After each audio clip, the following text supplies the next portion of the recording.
Bigyan mo panahon na lumaban.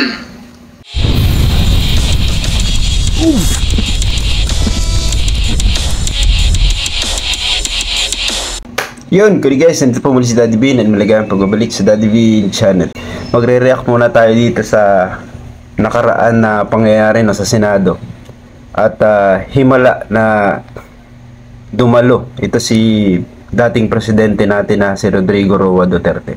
No? Aminado naman tayo guys na talagang masasabi natin na tumahimik noon ang ating bayan dahil sa kanilang ginawa, which is yung war on drugs. Hindi naman natin ma-deny na talagang effective yung pananakot nila, no, sa mga drug pushers, sa mga addict, at syempre napilitan pang sumuko yung halos, sabi nga nila, 1.6 million na mga drogista, at yung iba daw naparehab.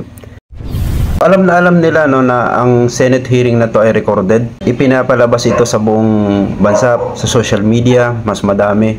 And recorded, syempre, yung mga sinasabi nila dito. Tigabigay ng pera. Alam mo ang pulis, sir. At alam mo yan. Ikaw mismo alam mo yan. Yang pulis, walang pera yan pag operasyon.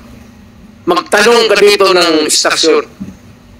Sweldo lang yan sila, may equipment sila, ganun, may police car. Putang ina, walang gasolina yan. Maniwala ka. Isa yan sa mga inaayaw ko dito eh. Alam niyo kung bakit? Dito kasi sa Senado, ino-observe yung proper decorum.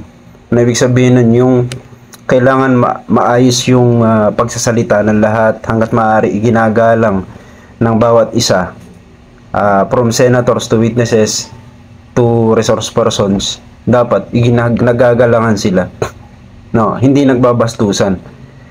Ang problema, parang since ito nga daw si dating Pangulong Duterte ay ganyan na talaga, hinahayaan lang nila, no, lalong-lalo na yung pinakang chairperson dito, no, si Coco Pamintel, kung di ako nagkakamali, Senator Coco Pamintel. Hinahayaan lang niya na ganito, no, since siguro nga ay hindi nila kayang pagbawalan, no, baka lalong magwala. So tuloy natin. Magtanong ka ngayon, paski ikaw sa probinsya, utosan man, sir, walang pang gasolina. Ewan ko, I'm not trying to cast aspersion doon sa taas. Pero may mga gasolina wala. Kung hindi mo bigyan, ito, kung may krimen, may nakidnap, ako, bigyan ko yan sila. Ayan, buhay yan. Bigay ako sa kanila, 50,000. Gasolina. Pagdating mo doon, patayin mo.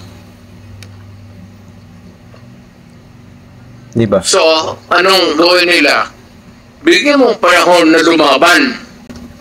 Kasi yan ang instructor ako sa criminal procedure.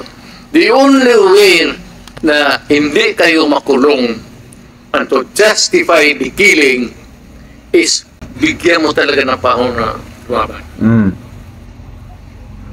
No? Kaya Yan yung nagbigay ng huling pako, no, sa Ataol. Bigyan nyo ng panahong lumaban, which is yari siya dyan guys.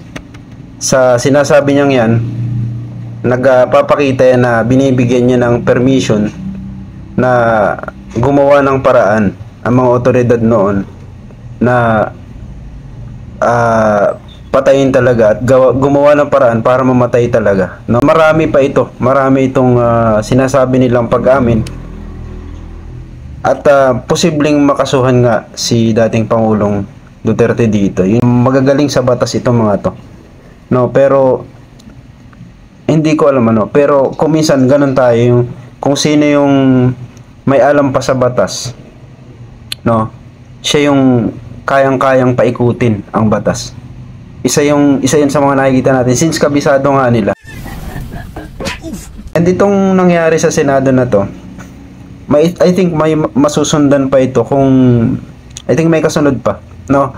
And hindi rin natin alam kung pupunta pa si President Duterte dahil I think parang sinasabi nila na one time lang ito na pwedeng pupunta talaga siya. Dahil sinasabi niya dito nga nung nakaraan na sige kahit hanggang umaga tayo dito basta matapos lang natin.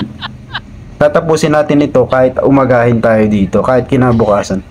Which is para na pinapakita niya na wala akong pera para magpabalik-balik ng Davao. Pero kung sabi nga natin kung may gusto, may paraan.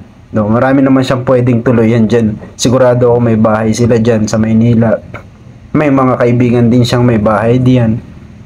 So maraming paraan para kung gusto mo lang talagang dumalo. May mga pinoste tayong video ng mga nakaraan yung mga statements nila. Yung pagtatalo ni Senator Risa at saka nito ni Pangulong Duterte. Yun nga pala, itakal natin ng konti yan.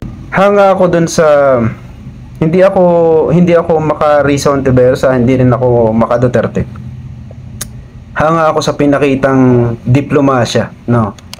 At yung pagiging planchado ng galaw ni Senator Risa, compose pa rin siya, no. Samantalang ito si Pangulong Duterte, nagwawala na siya, as in he's all over the place. Sabi nga doon pa lang nakikita mo na ano, may something na ayaw nilang pag minsan nakakapagsalita siya, halimbawa ng ganun, bigla niyang babawiin at ibabaling dun sa parang sabihin na natin na parang nagagalit siya, nagdadrama siya, which is hindi rin maganda, no. Puro emotions yung nakikita natin sa kanya. Isang mapapansin natin kapag puro emotions na yung tao, papunta na yan sa maraming pagkakamali. And hindi maganda. Kahit sa mga leadership natin, hindi maganda na puro emotions yung nakikita natin. Ito nga si Pangulong Bongbong Marcos, medyo okay sa akin dahil hindi siya yung tipong emotional na magsasalita sa publiko. Although sinisiraan siya ng todo ng lalong-lalo na yung kanyang vice president. No, todo yung paninira sa kanya. Pero hindi siya gaanong pumapatol, no. Hindi maganda sa bansa natin yung nag-aaway-away yung mga leaders natin. Bakit? Kasi parang iisang bahay tayo, di ba? Kung halimbawa yung nanay at tatay ninyo ay parating nag-aaway, ano mangyayari sa bahay ninyo, di ba? Kung yung kabahayan ninyo ay yung tito-tita ninyo, sabihin natin para mga senators yan, ay laging nagbabangayan at wala sa ayos, ano mangyayari sa bahay ninyo, di ba? Sa pamilya nyo. Hindi maganda yan.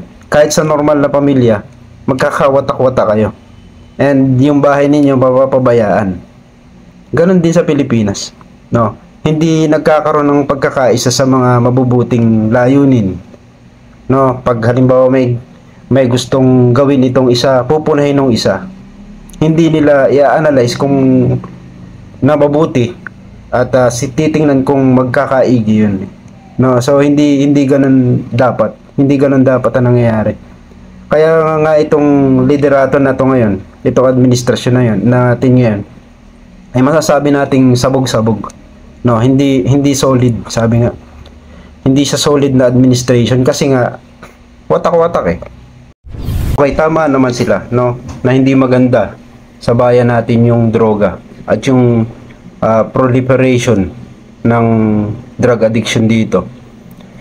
Pero since mga makajos din silang tao, no, alam nila na hindi maitatama na isa pang pagkakamali ang isa pang pagkakamali.